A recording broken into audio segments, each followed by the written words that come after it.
You ask Tiger to solve. This deals with linear equations with one unknown.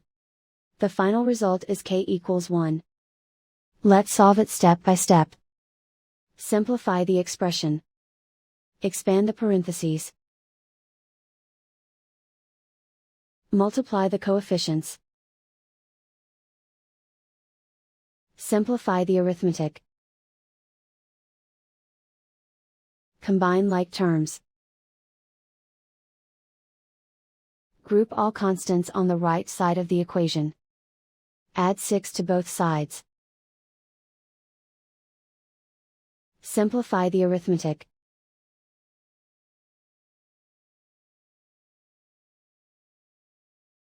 Isolate the k. Divide both sides by 13. Simplify the fraction.